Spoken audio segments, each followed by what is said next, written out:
जय सच्चिदानंद। चलो पूछो, बातचीत करो। दादा भगवान की बात प्रश्नोत्तरी रूपे से कथा प्रवचन के व्याख्या पूछे नहीं। दरेक ने कईक जीवन में प्रश्न हो, सामाजिक प्रश्न हो, पारिवारिक हो, वैवाहिक हो, आर्थिक हो, जातिक हो, आध्यात्मिक प्रश्नो दरेक हो। दादा भगवाने कीधुं छे के मन ने समाधान आपवो एनुं नाम धर्म कहेवाय। बधा धर्मो कर्या पण मन ने समाधान आप्युं नथी। तो आजे आ पुण्य भेगी थई छे तो आ मन ने समाधान आपे एवा सत्संग गोठवायो छे। એટલે प्रश्न पूछो, मन समाधान ने पामे तो जे धर्म कहेवाय। मन समाधान ने पामतुं नथी। क्या ने क्या संकल्प विकल्प मारू तारू हरयात करे छे। जेने भी जे कई पण प्रश्न है पूछो, बातचीत करो।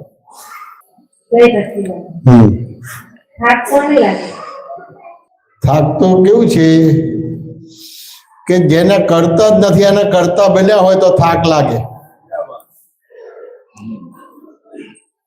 જેને કરતા જ નથી અને કરતા બન્યા છે તો થાક લાગે। વાત સમજાય કે ના સમજાય? હવે કરતા જ નથી અને કરતા બન્યા છે એટલે થાક લાગે। સમજવું પડશે કે નહીં સમજવું પડે? શું નામ તમારું? શીતલબેન। હવે સમજવું પડશે ને, करता नहीं एना करता बन्या छे એટલે થાક लागे। बात समझे के ना समझाय? तो एक प्रश्न करूं छू, शीतलबेन तमने चा बनावता आवड़े के ना आवड़े? હવે આ પ્રશ્ન કરું છું તો આટલો નાનો અવાજ આવે કે મોટો અવાજ થઈ જાય? મોટો એટલે કેટલો મોટો થઈ જાય? બહુ મોટો એટલે કેટલો મોટો? પણ તો કે સામાન્ય એનોને આવો પ્રશ્ન પૂછાય જ નહીં। શું કહો उत्तम भाई? શું કહો પુષ્પાબેન? બહેનો ને ના પૂછાય ને? ના પૂછાય। એટલે બહેનો ને આ પ્રશ્ન પૂછો ને એટલે તરત જ ત્રાડ પાડે। શું બોલ્યા? અમને બહેનો ને કહો છો કે ચા બનાવતા આવડે છે? ચા નથી બનાવતા, રસોઈ પણ બનાવીએ છીએ। અને ચા ને રસોઈ નહીં, ઘર ગૃહस्थी પણ અમે જ ચલાવીએ છીએ। અમારે એ બહુ સારા છે, પણ વ્યવહાર આવે ને ત્યારે બફાટ થઈ જાય કે આપવાનું હોય ને ત્યાં લેવાની વાતો કરે, લેવાનું હોય ત્યાં આપવાની વાત કરે। પણ આમ બહુ સરસ છે। પણ જો ચા બનાવીએ છીએ, રસોઈ બનાવીએ છીએ, ઘર ગૃહस्थी ચલાવીએ છીએ। વાત સમજ્યા ને? અને નાના મોટા ફંક્શન હોય ને, બાળકોની બર્થડે હોય તો ફંક્શન હોય તો કોઈ રસોઈયાને કે હોટલમાંથી મંગાવી નહીં, અમે બધા બહેનો ભેગા થઈને પ્રસંગ પાર પાડી દઈએ। शीतलबेन बात समझाय ने? એટલે જો ચા ના કરતા બન્યા, રસોઈ ના કરતા બન્યા, ઘર ગૃહस्थी ચલાવનારા બન્યા અને નાના મોટા ફંક્શન પાર પાડનારા બન્યા, એટલે તમે કરતા થાય કે ના થયા? હવે ખરેખર તમે કરતા છે એટલે મારે ટેસ્ટ લેવું પડે કે ના લેવું પડે? તો હમણાં હવે આ 2 કલાક થયો કે ના થયો? 2-3 કલાક સત્સંગ થયો ને, તો તમે મને પાણી આપશો તો સારું થશે કે ચા પીવડાવો તો સારું લાગશે? तो अँ बैठा बैठा चा बनाई पीवड़ाव तो पीवड़ाई सकशो? आम नजर करशो तो कि भाई शीतलबेन आम केम जो छो? तो कि चा तो रसोड़ा में बने। तो मैंने प्रश्न था कि तमे चा बनावो छो कि रसोड़ू चा बनावे छे? तो कि चा तो हूँ बनावुं छुं पण रसोड़ू ना आवे तो चा ना बने। तो पेलुं रसोड़ू के हूँ चा बनावुं छुं, तो शीतलबेन ना आवे तो चा ना बने। એટલે 2 જણા ભેગા થવા જોઈએ, રસોડું ને ચા। रसोड़ू ने चा 2 भेगा थया तो तमे चाना 100% करता थई गया के 50% थई गया? शीतलबेन 50% थई गया। बात समझे ने? हवे शीतलबेन छे ने रसोड़ू छे, शीतलबेन छे ने रसोड़ू छे, पण पीना ना तो चा बने खरी? એટલે હવે 3 સંજોગો ભેગા થયા। હવે 3 સંજોગો ભેગા થયા એટલે 100% કરતા થયા કે 33.33%? 33.33% करता थी गया। बात समझे के ना समझाय? હવે પીનાર જે રસોડું જે તમે જો પણ તપેલી ના હોય તો એટલે 4 સંજોગો ભેગા થયેલા 100% ચા ના કરતા થયા કે 25% થઈ ગયા। એ રીતે દૂધ જોઈએ, ખાંડ જોઈએ, ચા જોઈએ, મસાલો જોઈએ, ગેસ જોઈએ, લાઇટર જોઈએ, કપરકાબી જોઈએ, સાણસી જોઈએ, બધું જોઈએ કે ના જોઈએ? આ સ્થૂળ સંજોગો એટલે આંખોથી દેખાતા સંજોગો। એવી રીતે સૂક્ષ્મ સંજોગો જે આંખોથી ના દેખાય એવી રીતે સૂક્ષ્મતર અને સૂક્ષ્મતમ જે બુદ્ધિથી પણ ના સમજાય, એટલે કે સ્થૂળ, સૂક્ષ્મ, સૂક્ષ્મતર, સૂક્ષ્મતમ આ બધા સંજોગો ભેગા થાય ત્યારે ચા બને.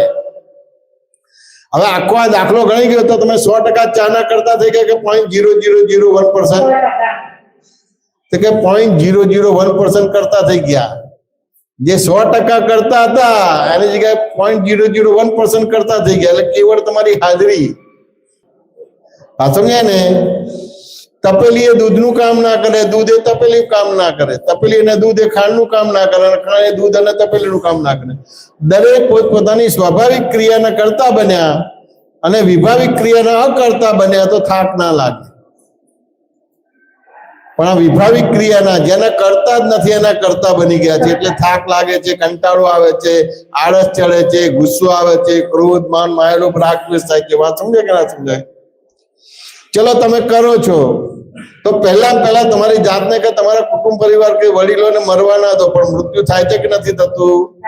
માટે સાબિત થાય છે કે કરવાની સત્તા નથી. ચલો તમે કરો છો તો તમારા કુટુંબ પરિવારને કે તમે ક્યારે બીમાર ના પડો, પણ બીમાર થાવ છો કે નથી થતા? માટે સાબિત થાય છે કે તમે કરતા નથી. પણ તમારી માન્યતામાં શું છે, તમારી વર્તણૂકમાં શું છે? હું કરું છું, તે કરે છે, તેઓ કરે છે.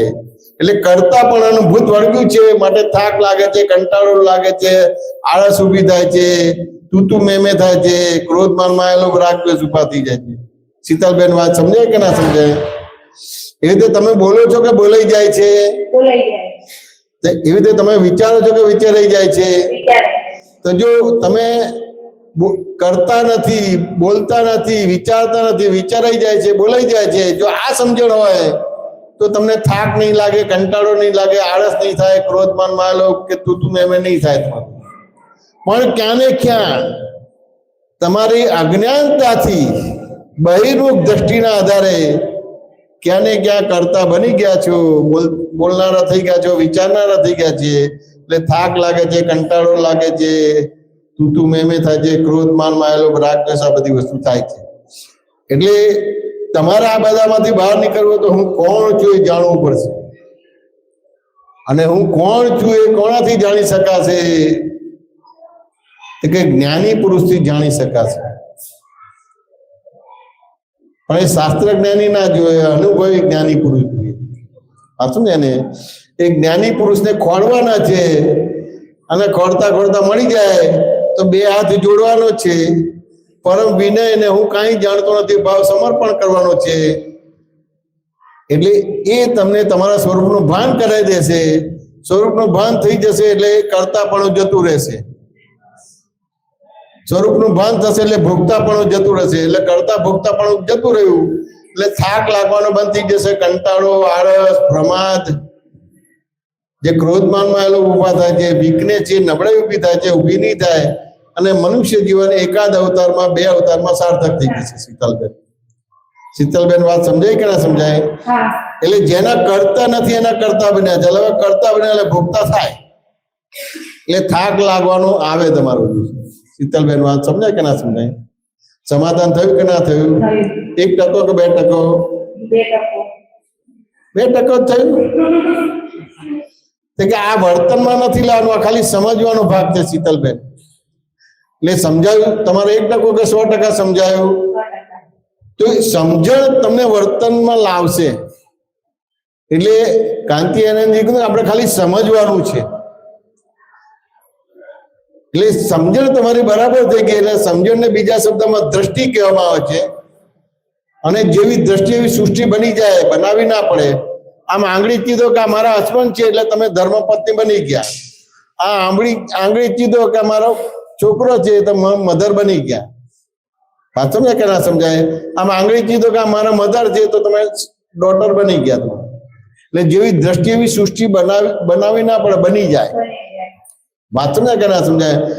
એટલે સમજણને બીજા શબ્દમાં દ્રષ્ટિ કહે છે, ને દ્રષ્ટિને બીજા શબ્દમાં સમજણ કહે છે.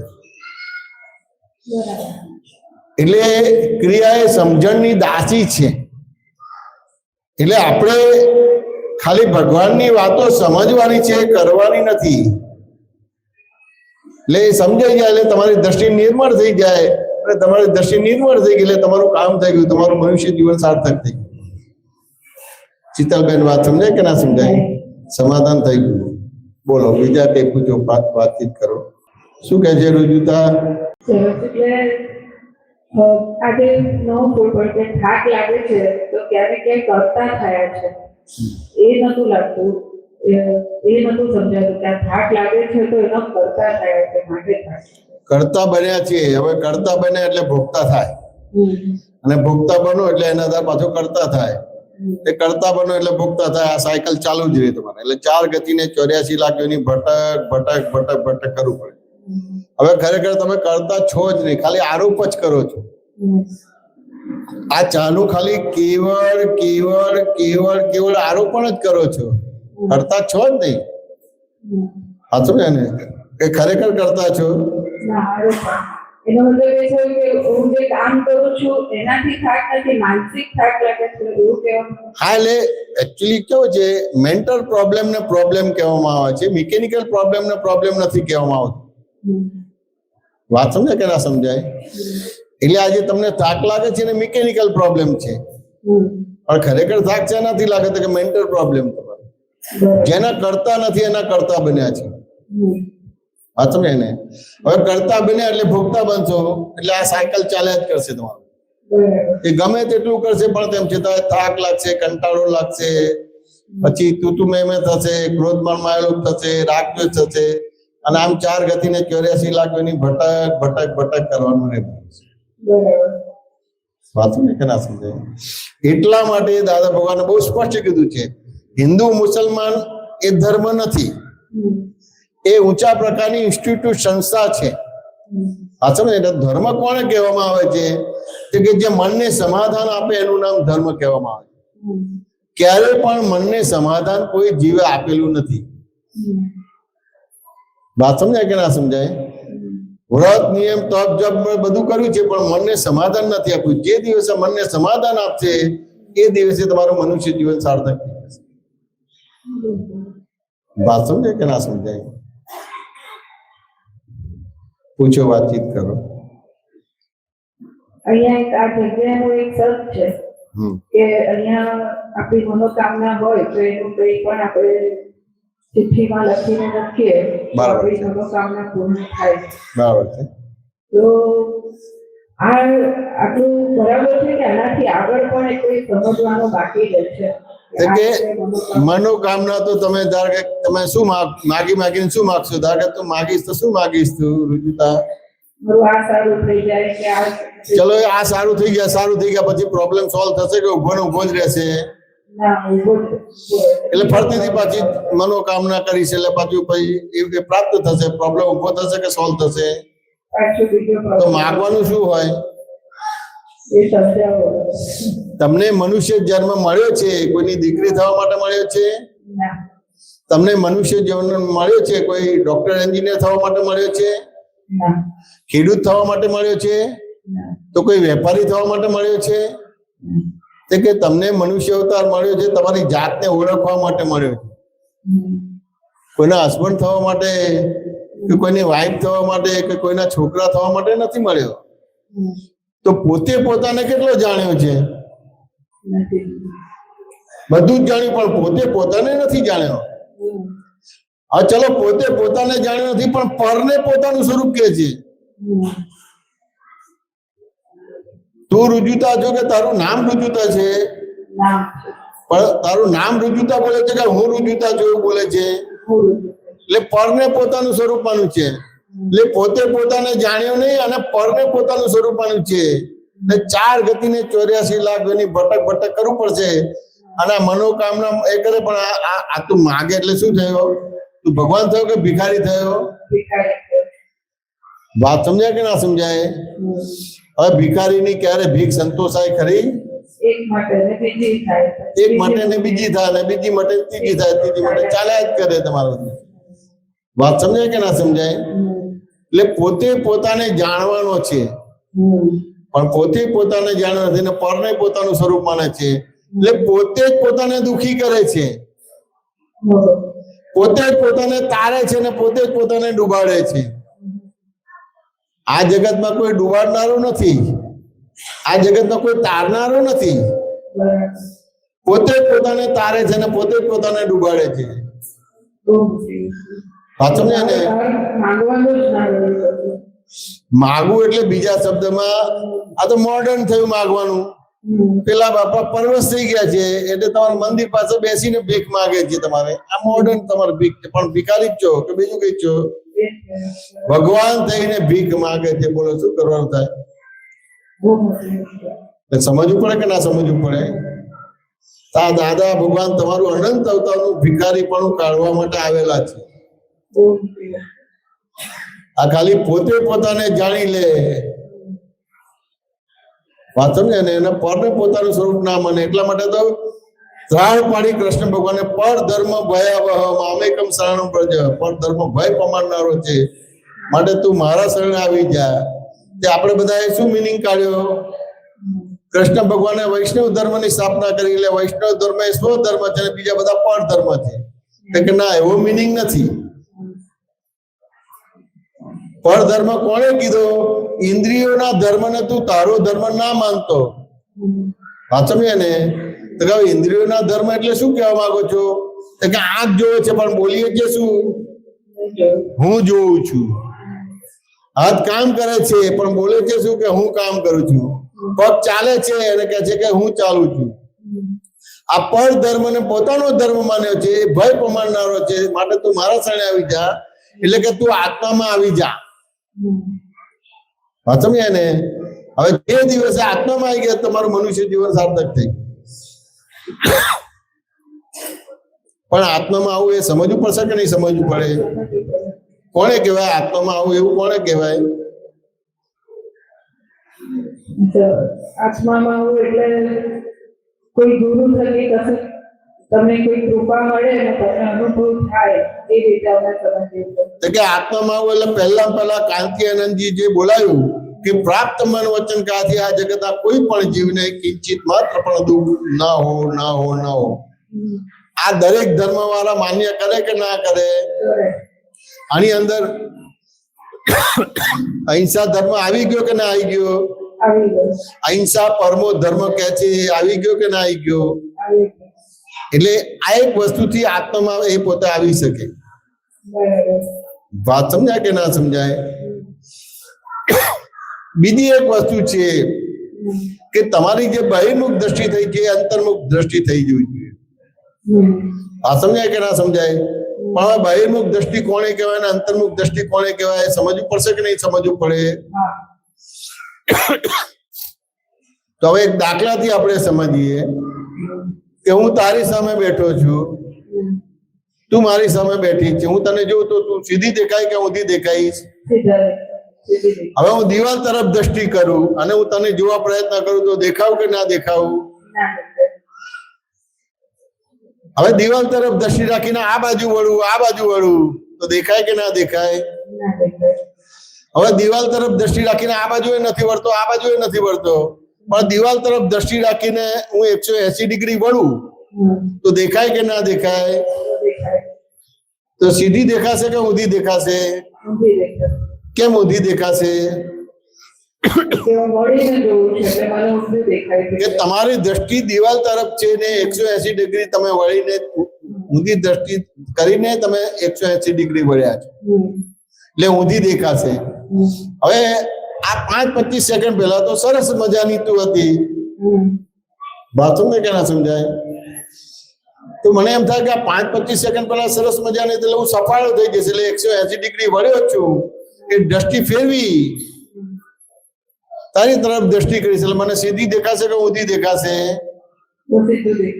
સીધી દેખાશે. હવે મને જે ઊંધું સીધું દેખાય સાચું છે કે ખોટું છે? બરાબર છે. હવે જયારે તું મને ઊંધી સીધી દેખાય છે ત્યારે તું સીધી હતી, ઊંધી હતી, ઊંધી હતી, સીધી હતી કે સીધી જતી, સીધી જતી, સીધી જતી ને સીધી જતી? તો આ મને સાચું દેખાય છે કે ભાઈ તું ઊંધી છે સીધી છે, તો એ સાચું છે તો ભાઈ તું સીધી કેવી રીતે થાય? દ્રષ્ટિ ફરી એટલે હું ઊંધો છું માટે મને ઊંધી દેખાય છે, તો તું સીધો છું માટે મને હું સીધો છું એટલે મને તું સીધી દેખાય છે. હવે આખો આ દાખલો ગણાઈ ગયો તો આ જવાબ શું કહેવા માંગે છે, આ વાક્ય શું કહેવા માંગે છે? કે મારી જેવી દ્રષ્ટિ હશે એવી સૃષ્ટિ મારી જેવી દ્રષ્ટિ હશે એવી સૃષ્ટિ થશે. વાત સમજાય કે ના સમજાય? તો કે આ એક જ જવાબ આવે પણ આમાં બીજો જવાબ પણ છુપાયેલો છે. શું કહેવા માંગે છે? કે મને કોઈ માણસ ઊંધો દેખાય છે અથવા કોઈ બરાબર નથી લાગતું તો મારી દ્રષ્ટિ ઊંધી છે માટે મને ઊંધો દેખાય છે. તો કે આ એવું કહેવા માંગે છે કે આખું જગત એના સ્વભાવમાં છે, તું તારા સ્વભાવમાં નથી. ઓહો, બરાબર. ભાષામાં આખું જગત એના સ્વભાવમાં છે, તું તારા સ્વભાવમાં નથી. એટલે આપણી ગુજરાતી કહેવત બની કે તું સુધર્યો તો આખું જગત સુધર્યું. અને આત્મદ્રષ્ટિ કહેવામાં આવે છે. બરાબર. વાત સમજાય કે ના સમજાય? આ દ્રષ્ટિ પ્રાપ્ત થઈ ગઈ પણ આ દ્રષ્ટિ જ્ઞાની પુરુષ પાસેથી પ્રાપ્ત થાય, ગુરુ પાસે પ્રાપ્ત ના થાય. વાત સમજાય કે ના સમજાય? એટલે બીજી આ દ્રષ્ટિથી તમને આત્મજ્ઞાન થઈ શકે બધું. વાત સમજાય કે ના સમજાય? આ દ્રષ્ટિ મળે પછી કોઈ પણ પ્રકારનું યાચકપણું ના રહે. કોઈ પણ પ્રકારનું યાચકપણું ના રહે, ભિખારીપણું ના રહે, મનોકામના બધી પૂરી થઈ જાય. છેલ્લામાં છેલ્લું અલ્ટિમેટ મળી ગયું. અલ્ટિમેટ વસ્તુ મળી જાય. વાત સમજાય કે ના સમજાય? અને છેલ્લે એ પ્રાર્થના બોલાવું છું અને એ પ્રાર્થના તમારે 5 નંબર તમારે જો તમારે કયું છે 5 નંબર શુદ્ધાત્મક પ્રાર્થના છે. આટલું કરશો તો તમને આત્મજ્ઞાની પુરુષ ભેગા થઈ જશે તમારું દિવસ. જય સચ્ચિદાનંદ. 5 નંબર 20 શુદ્ધાત્મા પ્રત્યે પ્રાર્થના. હે અંતર્યામી પરમાત્મા, આપ દરેક જીવ માત્રમાં બિરાજમાન છો. તેમજ મારામાં પણ બિરાજેલા છો. આપનું સ્વરૂપ તે જ મારું સ્વરૂપ છે. મારું સ્વરૂપ શુદ્ધાત્મા છે. હે શુદ્ધાત્મા ભગવાન, હું આપને અભેદ ભાવે અત્યંત ભક્તિપૂર્વક નમસ્કાર કરું છું. અજ્ઞાનતાએ કરીને મેં જે દોષો કર્યા છે તે સર્વ દોષોને આપની સમક્ષ જાહેર કરું છું. તેનો હૃદયપૂર્વક હું પસ્તાવો કરું છું અને આપની પાસે ક્ષમા પ્રાર્થું છું. હે પ્રભુ, મને ક્ષમા કરો, ક્ષમા કરો, ક્ષમા કરો. અને ફરીથી એવા દોષો ક્યારે પણ ન કરું. એવી હે દાદા ભગવાન, આપ મને શક્તિ આપો. હે શુદ્ધાત્મા ભગવાન, આપ એવી કૃપા કરો કે અમને ભેદભાવ છૂટી જાય અને અભેદ સ્વરૂપ પ્રાપ્ત થાય. અમે તમારામાં અભેદ સ્વરૂપે તન્મયાકાર રહીએ. જય સચ્ચિદાનંદ. હવે હું અહીંયા દાદા ભગવાનના અસીમ જયકારો બોલાવું છું. બધા બોલજો. પાછળ હું બોલ્યા પછી પાછળ બોલજો. જય સચ્ચિદાનંદ. દાદા ભગવાનના અસીમ જય જયકાર હો.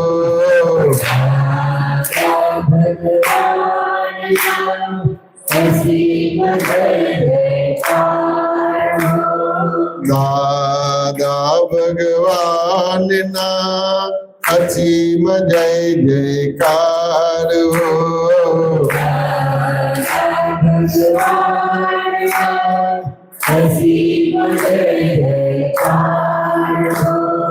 દાદા ભગવાનના અસીમ જય જયકાર હો.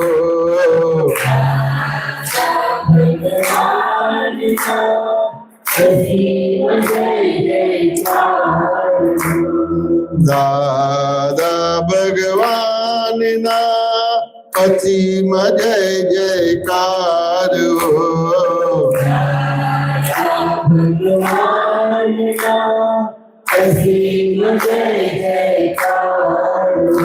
ઓ દાદા ભગવાનના અસીમ જય જયકાર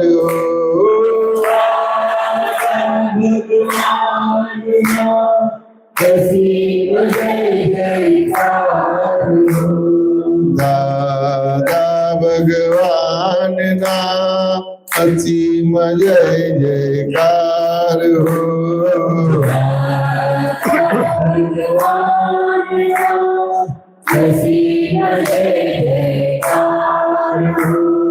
દાદા ભગવાનના અસીમ જય જયકાર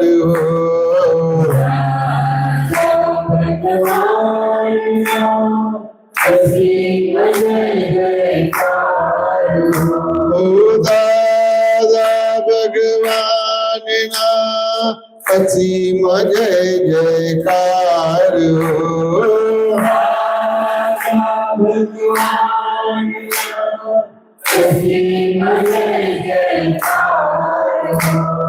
દાદા ભગવાનના અસીમ જય જયકાર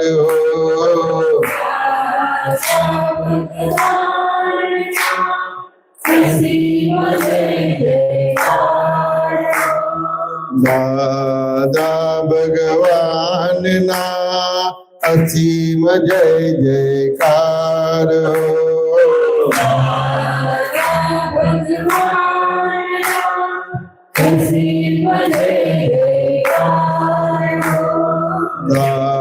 દાદા ભગવાનના અસીમ જય જયકાર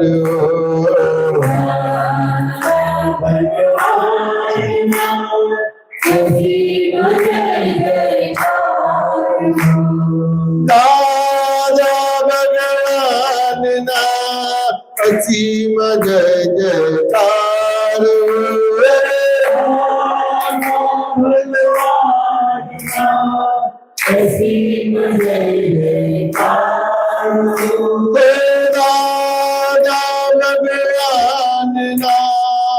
અસીમ જય જયકાર દાદા ભગવાનના અસીમ જય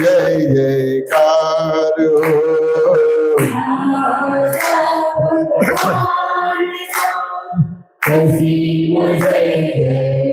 દાદા ભગવાનના અસીમ જય જયકાર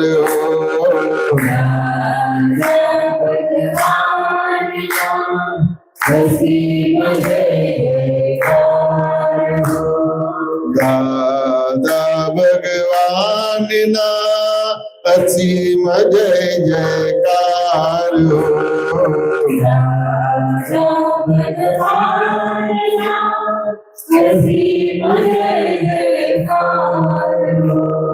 દાદા ભગવાનના અસીમ જય જયકાર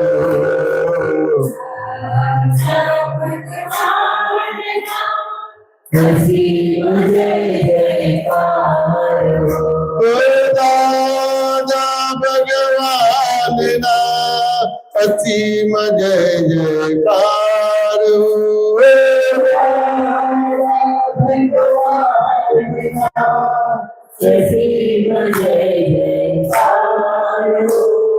દાદા ભગવાનના અસીમ જય જયકાર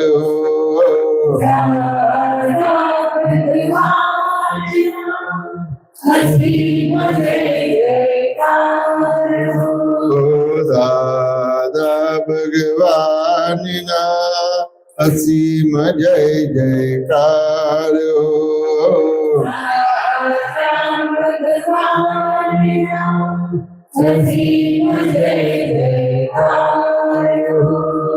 દાદા ભગવાનના અસીમ જય જયકાર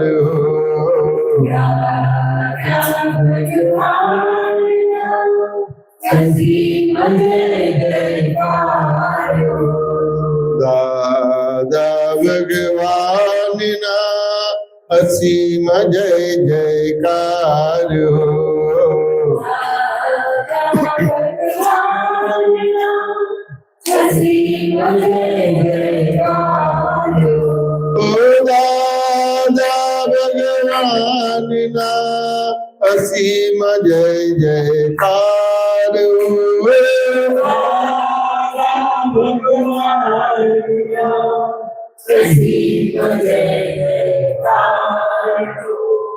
દાદા ભગવાનના અસીમ જય જયકાર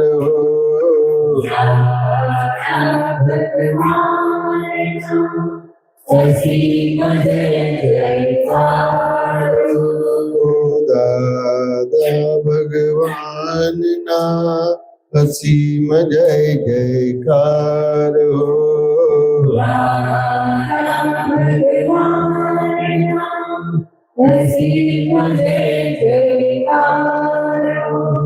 જય સચ્ચિદાનંદ જગતભરના સંત પુરુષોની ઉપર જગતભરના સત્પુરુષોની ઉપર અને પ્રગટ જ્ઞાની પુરુષ દાદા ભગવાનની ઉપર જગતના જીવ માત્રનું કલ્યાણ કરો કલ્યાણ કરો કલ્યાણ કરો અને કલ્યાણનું નિમિત્ત બનવાની અમને પરમ શક્તિ આપો શક્તિ આપો શક્તિ આપો જગતના જીવો સુખ અને શાંતિને પામો જગતના જીવો મોક્ષને પામો જગત કલ્યાણ હો જગત કલ્યાણ હો જગત કલ્યાણ હો જય સચ્ચિદાનંદ જો આ પુસ્તક તમારે જેમને લઈ જવું લઈ જજો જો પેલો પાઠ નંબર 11 છે ને ત્રિમંત્ર સવાર 7-5 વાર તમારે બોલવાનો પછી આ જે કાંતિ આનંદજી બોલાવે ને પ્રાપ્ત મનોવચન કાથી આ જગતના કોઈ પણ જીવને કિંચિત માત્ર પણ દુઃખ ના હોય એ 5 વાર બોલવાનું અને આ 20 નંબર પેજ છે ને તમારે શુદ્ધાત્મક પ્રાર્થના એ રાત્રે સુતી ફેરી એક વાર તમારે બોલી જવાનું અને છેલ્લે દાદા ભગવાનના આસીમ જે બોલ્યા એ તમારે ઓછામાં ઓછું 10 મિનિટ અને વધારે 1 કલાક બોલવાનું જય સચ્ચિદાનંદ